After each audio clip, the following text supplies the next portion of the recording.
Student આજે આપણે ધોરણ 8 નું પહેલું ચેપ્ટર સમય સંખ્યા વિશે ભણીશું। હવે સમય સંખ્યા તો સમય સંખ્યા એટલે શું એ આપણને ખબર છે કેમ કે તે આપણા માટે નવો શબ્દ છે સમય સંખ્યા। તો સમય સંખ્યા જાણવા માટે અત્યાર સુધી આપણે જે સંખ્યાઓ ભણી ગયા એ સંખ્યા વિશે આપણે અત્યારે જાણીએ। તો એની અંદર પહેલી છે પ્રાકૃતિક સંખ્યા।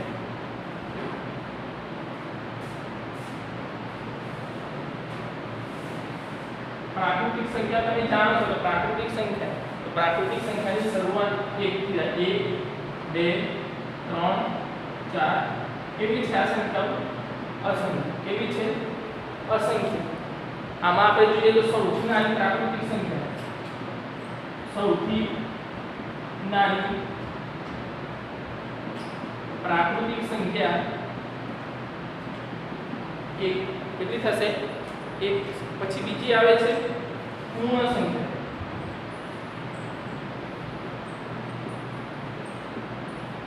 તો પૂર્ણ સંખ્યાની શરૂઆત 0 થી થાય 0 1 2 3 4 આ પણ કેવી છે અસંખ્ય કેવી છે અસંખ્ય।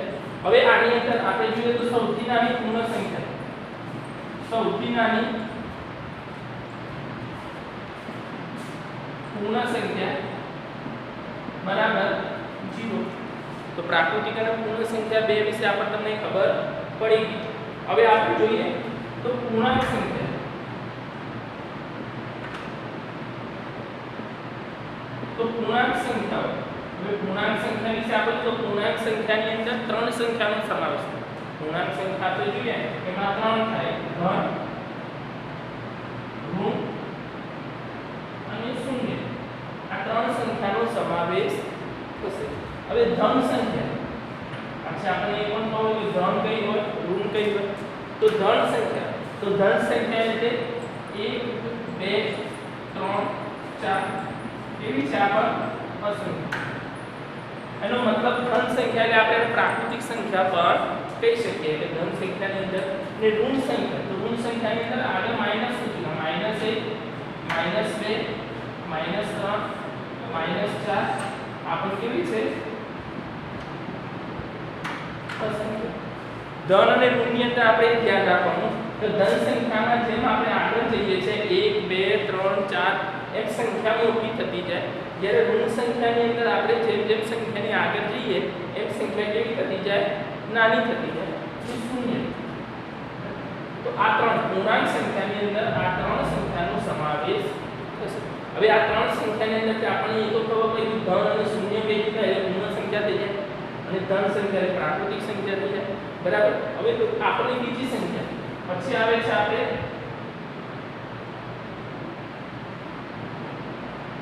અપૂર્ણાંક સંખ્યા। અપૂર્ણાંક સંખ્યા વિશે પણ આપણને ખબર છે કે અંશ અને છેદવાળી જે સંખ્યાઓને આપણે અપૂર્ણાંક સંખ્યા કહીએ છીએ। દાખલા તરીકે અહીંયા લખીએ 2/3 5/7 8/9 આ વગેરે સંખ્યા આ બધી સંખ્યાઓને કેવી કહેવાય અપૂર્ણાંક સંખ્યા કહે છે। પછી આવે છે દશાંશ અપૂર્ણાંક।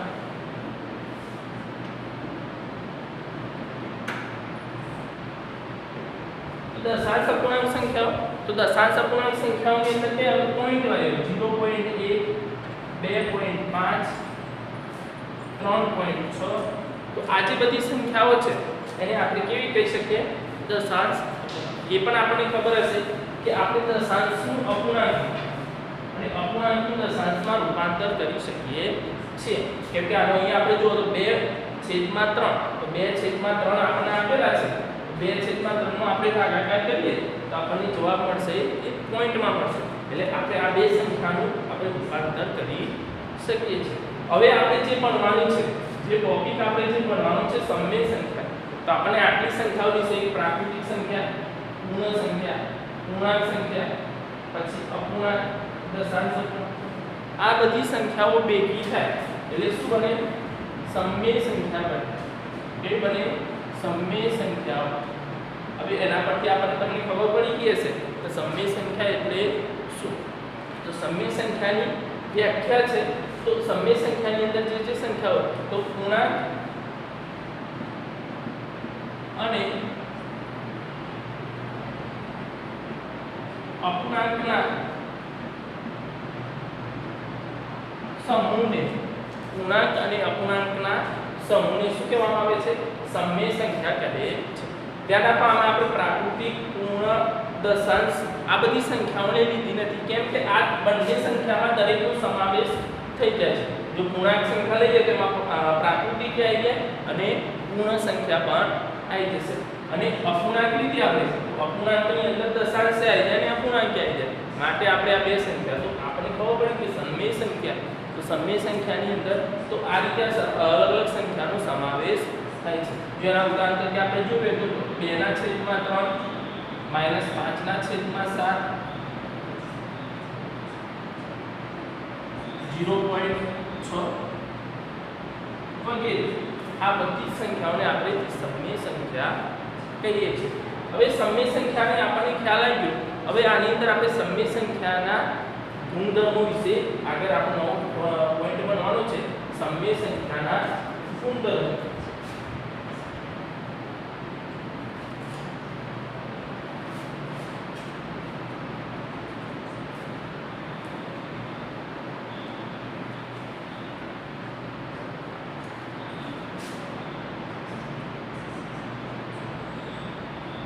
સમમેય સંખ્યાના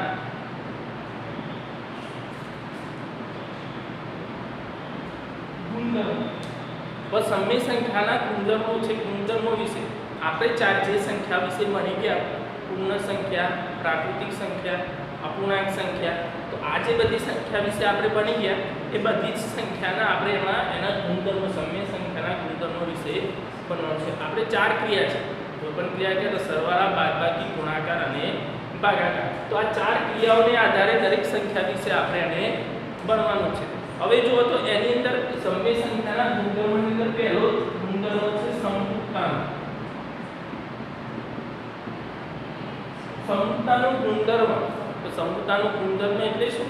તો જે સંખ્યા, જે પણ સમમેય સંખ્યા છે એ સમમેય સંખ્યાની અંદર જે પણ ક્રિયા કરવામાં આવે, પ્લસ આવે, માઈનસ આવે, ગુણાકાર આવે કે ભાગાકાર આવે, તો એ ચારે ચાર સંખ્યામાંથી કોઈ પણ ક્રિયા કરવામાં આવે અને જવાબ જો આપણને સમમેય સંખ્યા જ મળે તો એને આપણે એમ કહી શકીએ કે આને સમરૂપતાનો ગુણધર્મ લાગુ પડે છે. હવે આપણે જોઈએ તો પહેલી જ વસ્તુ જોઈએ કે ચાર ક્રિયાઓ. તો ચાર ક્રિયાની અંદર પહેલી આપણે પૂર્ણ સંખ્યા વિશે ભણીએ. હવે પૂર્ણ સંખ્યા, તો આ પૂર્ણ સંખ્યા છે એ પૂર્ણ સંખ્યાની અંદર ચાર ક્રિયા થાય: સરવાળા, બાદબાકી, ગુણાકાર અને ભાગાકાર. તેમાં પહેલો આપણે જોઈએ સરવાળા.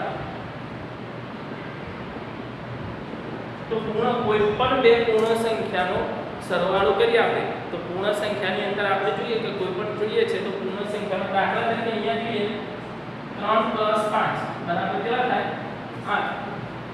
તો એનો જવાબ જો તો 3 સમમેય સંખ્યા, 5 પણ સમમેય સંખ્યા, એનો જવાબ 8 આવે. એ પણ કેવી છે? સમમેય સંખ્યા છે. માટે આપણે એમ કહી શકીએ કે પૂર્ણ સંખ્યા માટે સમરૂપતાનો ગુણધર્મ લાગુ પડે છે. તો પૂર્ણ સંખ્યા માટે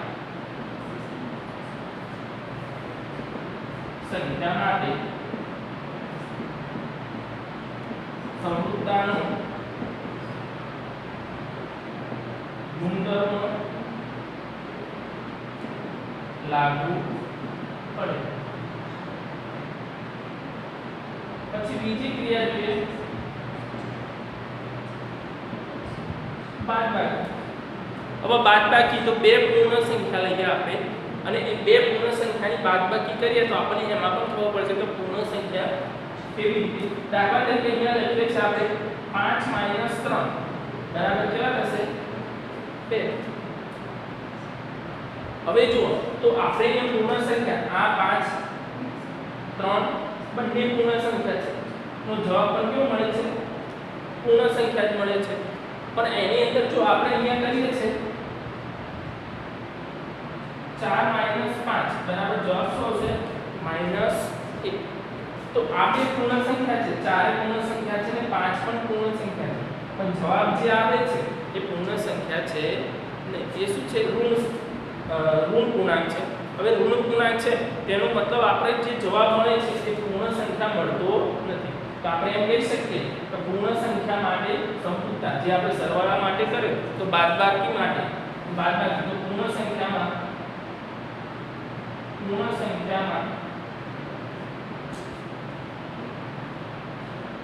બાદબાકીમાં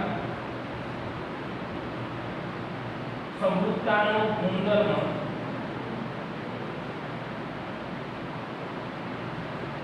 લાગુ પડતો નથી કેમ કે એનો જવાબ છે પૂર્ણ સંખ્યા આવતો નથી બરાબર તો આપણે આની અંદરથી ક્રિયા જોઈ પછી આવે છે ગુણાકાર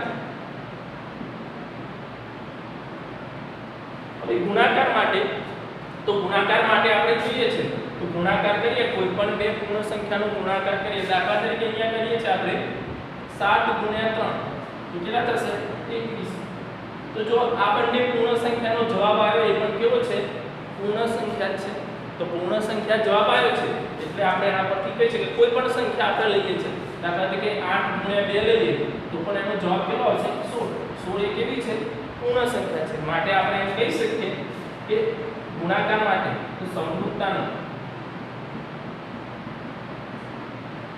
ગુણધર્મ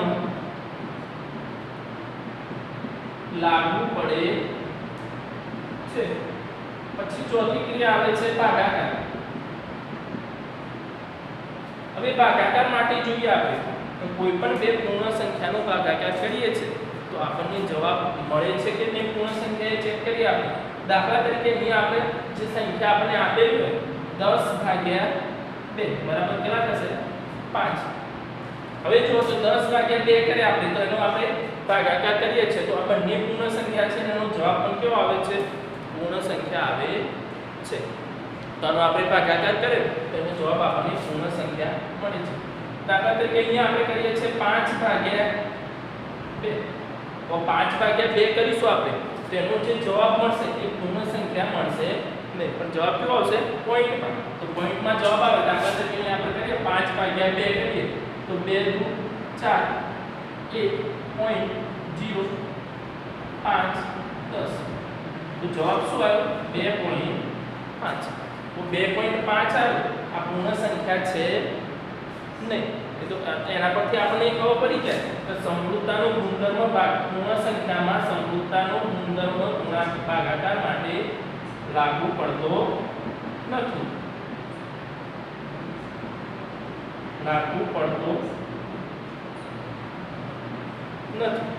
બરાબર તો 4 ક્રિયા પૂર્ણ સંખ્યા માટે આપણે સમરૂપતાનો ગુણધર્મ પૂર્ણ સંખ્યા માટેની 4 ક્રિયા જોઈએ આપણે તો 4 ક્રિયામાં સરવાળા બાદબાકી ગુણાકાર અને ભાગાકાર એમાં સરવાળા ગુણાકાર બંનેમાં એ ગુણધર્મ લાગુ પડે છે ભાગાકાર અને બાદબાકીમાં એ ગુણધર્મ લાગુ પડતો નથી તો આ પૂર્ણ સંખ્યા વિશે વાત કરીએ આપણે હવે આપણે પૂર્ણાંક સંખ્યા વિશે જોઈએ હવે પૂર્ણાંક સંખ્યામાં આપણે જોઈએ તો આપણને એમાં પણ ખબર પડશે કે પૂર્ણાંક સંખ્યા વિશે તમે લોકો જાણો છો કે પૂર્ણાંક સંખ્યામાં 3 સંખ્યાઓ ધન ઋણ અને શૂન્ય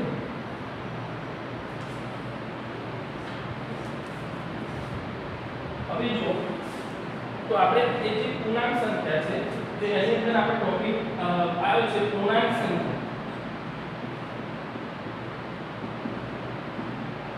તો હવે પૂર્ણાંક સંખ્યા વિશે જોઈએ તો પૂર્ણાંક સંખ્યામાં એક ગુણધર્મ લાગુ પડે છે કે નહીં એ આપણે જોઈએ તો એની અંદર આપણે જોઈએ તો પહેલું તેના માટે છે સરવાળો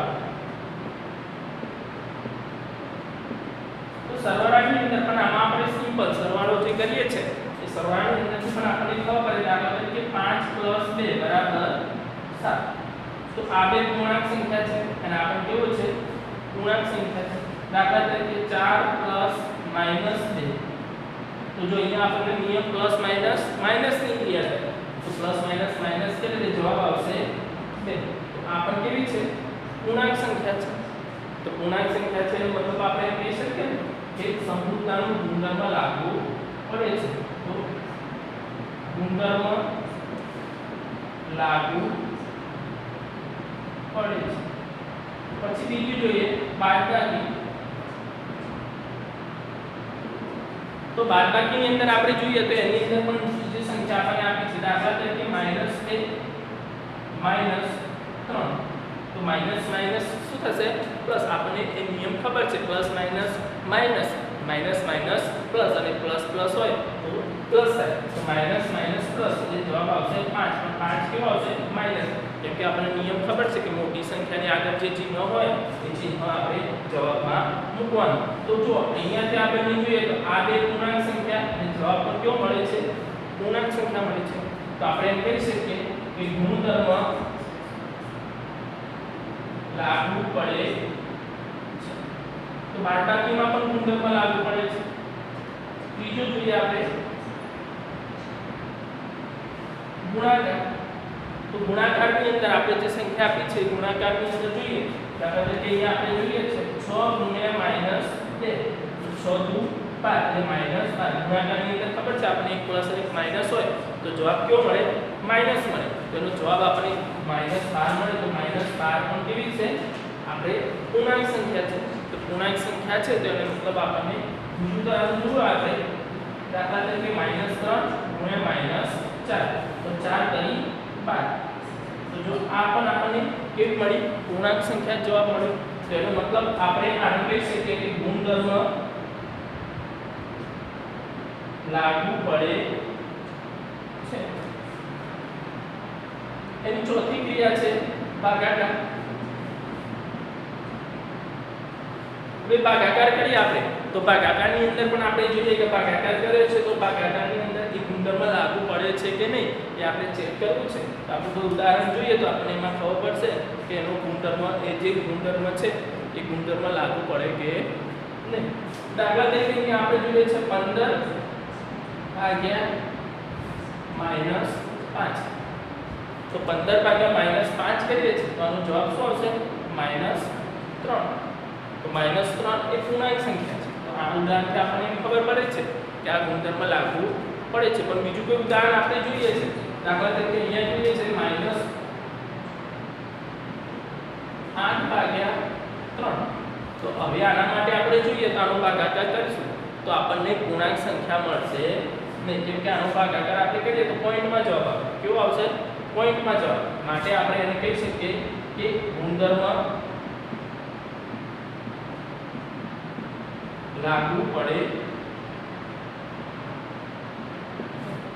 તો આમાં એનો ગુણધર્મ લાગુ પડશે નહીં તો સમય સંખ્યાની અંદર આપણે જોઈએ તો જોયું પૂર્ણ સંખ્યા જોયું પૂર્ણાંક સંખ્યા તો આ રીતે આપણે અલગ અલગ સંખ્યાથી સમય સંખ્યાના ગુણધર્મો વિશે જાણી શકીએ તો આપણે પહેલું જે ગુણધર્મ હતું સૌપ્રથમ એમાં આપણે જોયું લીધું કે એમાં કયા કયા ગુણધર્મથી આપણે એને કેવી રીતે થશે હવે આપણે બીજો ગુણધર્મ જોઈએ તો ખબર પડી કે તમને કે અહીંયા સમરૂપતાના ગુણધર્મ વિશે પૂર્ણ સંખ્યા અને પૂર્ણાંક સંખ્યા તો પૂર્ણ સંખ્યાની અંદર આપણે જોયું તો પૂર્ણ સંખ્યાની અંદર 3 ખાલી ભાગાકારમાં જ ગુણધર્મ લાગુ નતો પડતો બાકી દરેક ભાગાકાર અને બાદબાકીમાં નતો પડતો અને સરવાળા અને ગુણાકારમાં એ ગુણધર્મ લાગુ પડતો હતો આની અંદર જો તો સરવાળા બાદબાકી ભાગાકાર ગુણાકાર એ 3 માં લાગુ પડે છે ભાગાકારમાં લાગુ પડતો નથી હવે આપણે જોઈએ બીજો ગુણધર્મ એનો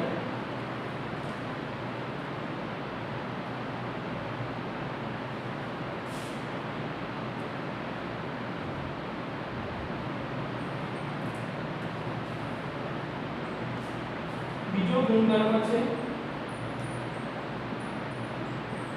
ક્રમનો ગુણધર્મ તો ક્રમનો ગુણધર્મ જોઈએ આપણે તો ક્રમના ગુણધર્મની અંદર આપણને જે સંખ્યા મળે બરાબર તો ક્રમ બદલીએ આપણે તો ક્રમની અંદર આપણને ખબર પડશે કે કેવી રીતે તો હવે જો તો ક્રમની અંદર પણ આપણે એ જ લેવાનું છે પૂર્ણ સંખ્યા અને પૂર્ણાંક સંખ્યા એ બંને સંખ્યાનો આપણે સમાવેશ હોય ક્રમના ગુણધર્મની અંદર આપણે જોઈએ તો એ જે સંખ્યા આપણને મળે છે એમાં કઈ સંખ્યા કેવી રીતે મળે છે એના આધારે આપણને ખબર પડશે હવે ક્રમના ગુણધર્મની અંદર જોઈએ તો એમાં પણ આપણે પહેલી ક્રિયા સરવાળામાંથી જોઈએ તો સરવાળો તો ક્રમના ગુણધર્મમાં પહેલા આપણે પૂર્ણ સંખ્યા માટે પૂર્ણ સંખ્યા તેમાં પહેલો આપણે જોઈએ છે સરવાળો તો સરવાળો જોઈએ આપણે તો સરવાળાની અંદરની જે ક્રિયા છે તો ક્રમની અંદર સરવાળાની અંદર બે કોઈ પણ સંખ્યા આપણે લઈએ છીએ તો એમાં નિયમ એવું કહે છે એનું ગુણધર્મ એવું કહે છે તો કોઈ પણ બે સમય સંખ્યા આપેલી હોય અને જો એનો ક્રમ બદલવામાં હોય, આગળ પાછળ કરવામાં આવે અને જો જવાબમાં ફેર ના પડે એટલે જવાબ એ ને એ આવે તો આપણે એમ કહી શકીએ કે એનો ક્રમનો ગુણધર્મ લાગુ પડે છે. દાખલા તરીકે અહીંયા આપણે જોઈએ છે 4 + 7 બરાબર કેટલા થશે 11 અને 7 + 4 બરાબર કેટલા થશે 11. જો આમાં ક્રમ બદલી નાખ્યો 4 પહેલા હતા અહીંયા પછી લઈ લીધા 7 પછી હતા તો પહેલા લઈ ગયા પણ જવાબમાં કોઈ ફેર પડતો નથી. તેનો મતલબ આપણે એમ કહી શકીએ કે પૂર્ણ સંખ્યા માટે ક્રમનો ગુણધર્મ લાગુ પડે છે. અહીંયા આપણે કહે છે કે ગુણધર્મ લાગુ પડે છે. પછી બાદબાકી માટે જોઈએ.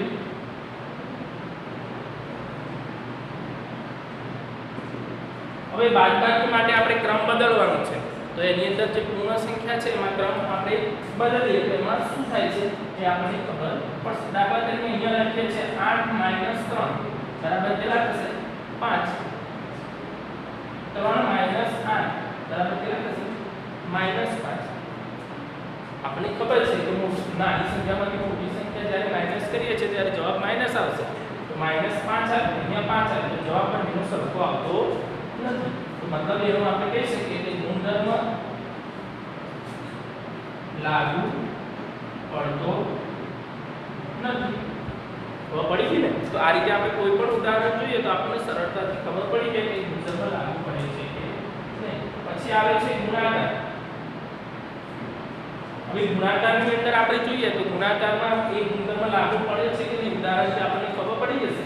દાખલા તરીકે આપણે લખીએ છીએ 15 × 10 તો 15 × 10 કેટલા થશે 150 અને 10 × 15 તો પણ કેટલા થશે 150. તો આમાં કોઈ જવાબમાં ફેર થતો નથી બંનેનો જવાબ સરખો સેમ આવે છે. માટે આપણે એમ કહી શકીએ ગુણધર્મ લાગુ પડે. પછી ચોથી ક્રિયા છે ભાગાકાર. હવે ભાગાકારની અંદર આપણે જોઈએ તો એનો ક્રમ બદલીએ તો એના જવાબમાં ફેર પડે છે કે નહીં. દાખલા તરીકે આપણે અહીંયા જોઈએ છે 20/4 તો 20/4 કરીએ તો જવાબ કેટલો આવશે 5 આવશે. અને 4/20 કરીએ છીએ આપણે તો 4/20 કરીએ તેનો જવાબ આપણને કેટલો મળશે 1/5. કેટલો મળશે 1/5.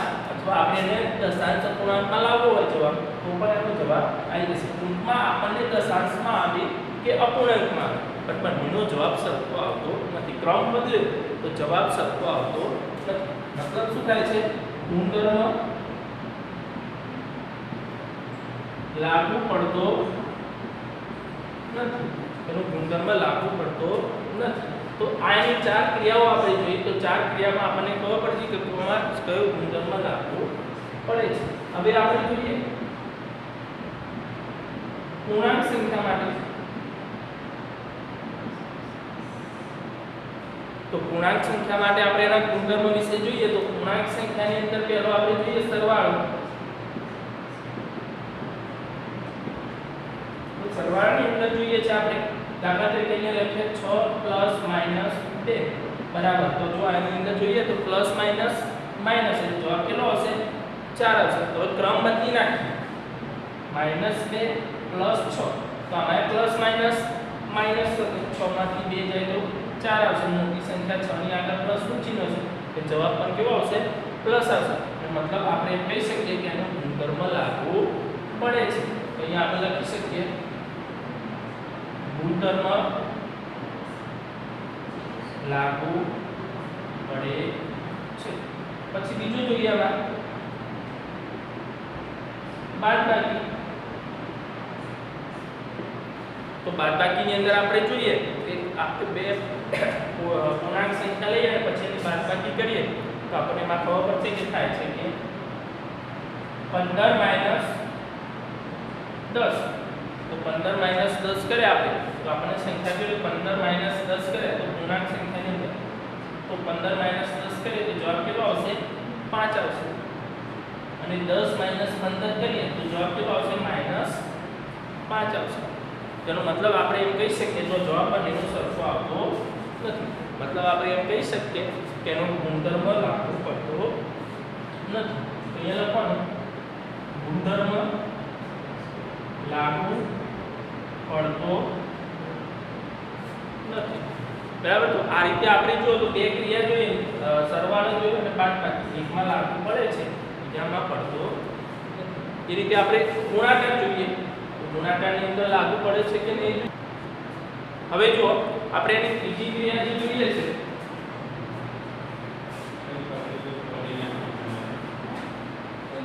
ગુણાકાર. હવે ગુણાકારની અંદર આપણે પૂર્ણાંક સંખ્યા, આપણો જે પૂર્ણાંક સંખ્યા માટે જોતા હતા અહીંયા, તો પૂર્ણાંક સંખ્યામાં જોઈએ આપણે ગુણાકાર માટે જોઈએ તો ગુણાકાર કરીએ છીએ તો 3 ગુણ્યા -2 બરાબર કેટલા થશે? -6. આનો ક્રમ આપણે બદલીએ છીએ, ક્રમ બદલીએ છીએ કે -6 ગુણ્યા 3 બરાબર. તો એની અંદર જો તો -2 ગુણ્યા 3 તો આનો જવાબ પણ કેટલો આવશે? -6. મતલબ એને એ થયું કે આપણે જે બે બંનેનો ક્રમ બદલ્યો તો પણ જવાબમાં કોઈ ફેર થતો નથી. મતલબ થાય છે ગુણાકારમાં પણ શું છે? ગુણધર્મ લાગુ પડે છે. પછી આવે છે ભાગાકાર.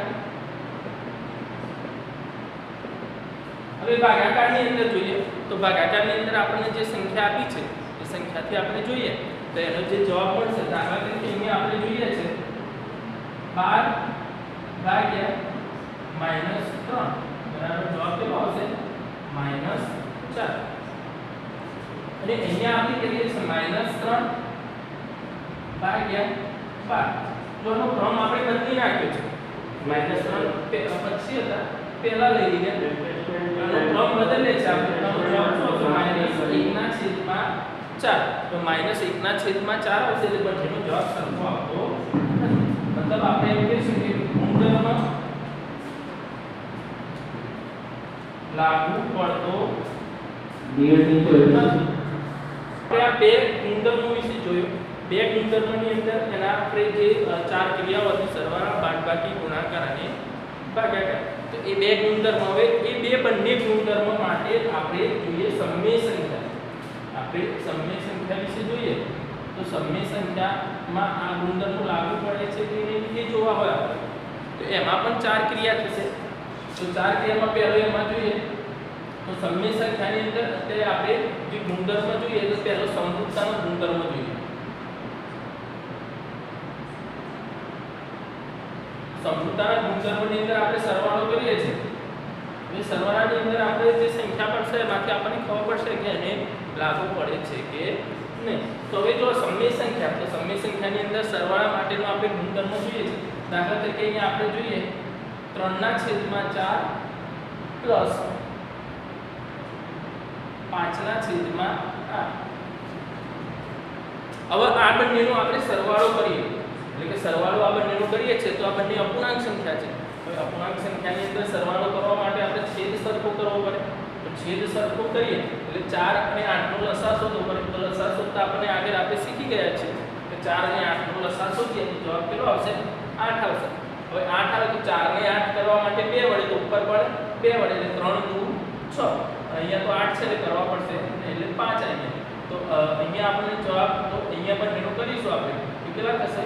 તો 6 ને 5 11 છેદમાં 8. તો આ બંને સમય સંખ્યા છે. આ બંને કેવી છે? સમય સંખ્યા. જવાબ મળે છે એ પણ કેવો મળે છે? સમય સંખ્યા.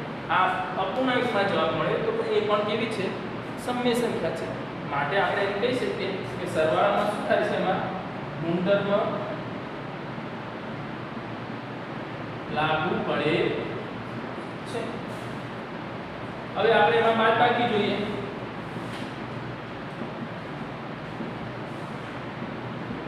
તો બાદબાકીમાં ગુણધર્મ લાગુ પડે છે કે નહીં એ આપણે ચેક કરીએ. હવે જો તો બાદબાકી કરવા માટે આપણે આ સંખ્યાઓ જે લીધી છે એ જ રીતે આપણે સંખ્યા, દાખલા તરીકે આપણે આ જ ઉદાહરણથી આપણે બાદબાકી શીખીએ તો આપણને સરળતાથી તો 3/4 -5/8. તો બાદબાકીમાં પણ એ જ રીતે લસા શોધીને આપણે કરવું પડે. આનો લસા આપણે ખબર પડી ગઈ કે કેટલો આવશે? 8 આવશે. તો અહીંયા આપણે કરીએ છીએ 6 - 5 બરાબર કેટલા થશે? 1/8. તો આ પણ કેવું છે? સમય સંખ્યા છે. એનો જે બાદબાકી કરવાથી આપણને જે જવાબ મળે છે એ પણ કેવું મળે છે? સમય સંખ્યા. તો એમાં પણ આપણે કહી શકીએ ગુણધર્મ લાગુ પડે છે. હવે આપણે ગુણાકાર માટે જોઈએ તો ગુણાકાર માટે જોઈએ દાખલા તરીકે અહીંયા આપણે લખીએ છે -5/2 ગુણ્યા 4/15. હવે આનો ગુણાકાર કરવો છે આપણે. ગુણાકાર કરવા માટે આપણે -5 ગુણ્યા 4 2 ગુણ્યા 15. તો જો અહીંયા છેદ ઉડાડી દઈએ આપણે તો 5 કરી 15 અને 2 દુ 4. તો અહીંયા જો માઈનસ નું ચિહ્ન છે એટલે -2/3. હવે જો માઈનસ સંખ્યા છે તો માઈનસ પણ કેવી કહેવાય? સમય સંખ્યા છે. તો આપણો જવાબ જે મળે છે એ પણ કેવો મળે છે? સમય સંખ્યા મળે છે.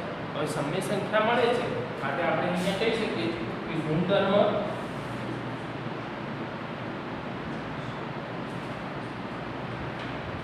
લાગુ પડે છે. હવે એની ચોથી ક્રિયા આપણે જોઈએ તો ચોથી ક્રિયા છે ભાગાકાર.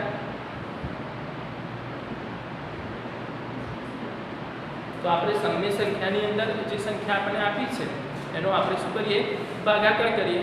તો ભાગાકાર કરીએ તો પણ આપણને એમાં ખબર પડી જાય કે એનો ભાગાકાર જે કરીએ છે એ એની સમરૂપતાનો જે ગુણધર્મ છે એ ગુણધર્મ લાગુ પડે છે કે નહીં. તો આપણને કોઈ પણ બે સંખ્યા આપી હોય તો બે સંખ્યાનો આપણે ભાગાકાર કરીએ.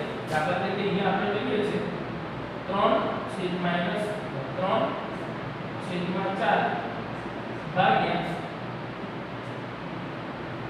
9/2.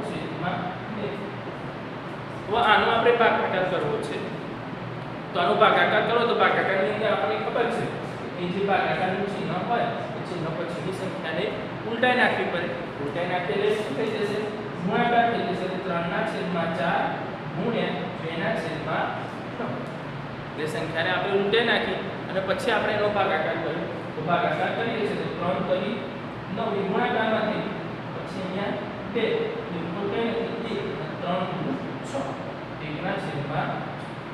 તો આ જે જવાબ મળે છે એ પણ આપણે એને કહી શકીએ કે એ જે જવાબ મળે એ જવાબ કેવો મળે છે? તો એની આપણે સમય સંખ્યા કહી શકીએ. તો એને આધારે પણ જો ભાગાકાર આપણે એ સંખ્યા છે એ સંખ્યાને આપણે શૂન્ય સાથે કરીએ તો એના પરથી શૂન્ય માર્ક કરીએ છીએ તો આપણને જે જવાબ મળશે શૂન્ય સાથે આપણે ભાગાકાર કરી શકીએ. તો દાખલા તરીકે અહીંયા કરીએ છીએ 3/4 ભાગ્યા 0. તો આનો કરીએ છીએ તો આપણને આમાં સમય સંખ્યા જવાબ મળશે નહીં. માટે આપણે દરેકમાં અહીંયા સમય સંખ્યા મળે છે અને અહીંયા આપણને સમય સંખ્યા મળતો નથી. એટલે આપણે કહી શકીએ કે ગુણધર્મ લાગુ પડતો નથી. તો આનો ગુણધર્મ આપણે કહી શકીએ કે એના ગુણધર્મ એનો લાગુ પડતો નથી. તો આ સમય સંખ્યા માટે સમરૂપતાનો ગુણધર્મ જોઈએ. હવે ફરી પાછો સમય સંખ્યાનો ક્રમનો ગુણધર્મ જોઈએ. તો ક્રમના ગુણધર્મમાં આપણે જોઈએ કે એમાં પણ ચાર ક્રિયાઓ આપણે કરવાની છે. ચાર ક્રિયાઓને આધારે આપણે ગુણધર્મ શીખીશું કે એ સમરૂપતાનો ગુણધર્મ સમય સંખ્યા માટે લાગુ પડે છે કે નહીં.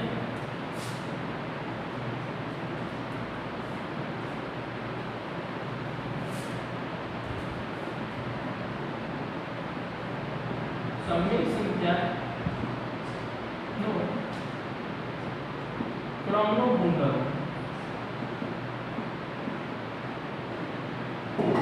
હવે સમય સંખ્યા માટે ક્રમનો ગુણધર્મ અને ક્રમના ગુણધર્મની અંદર જોઈએ આપણે તો ક્રમનો જે ગુણધર્મ છે એ ગુણધર્મને આધારે આપણને ખબર પડશે કે સમય સંખ્યાની અંદર લાગુ પડે છે કે નહીં. હવે ક્રમના ગુણધર્મની અંદર જોઈએ તો એની અંદર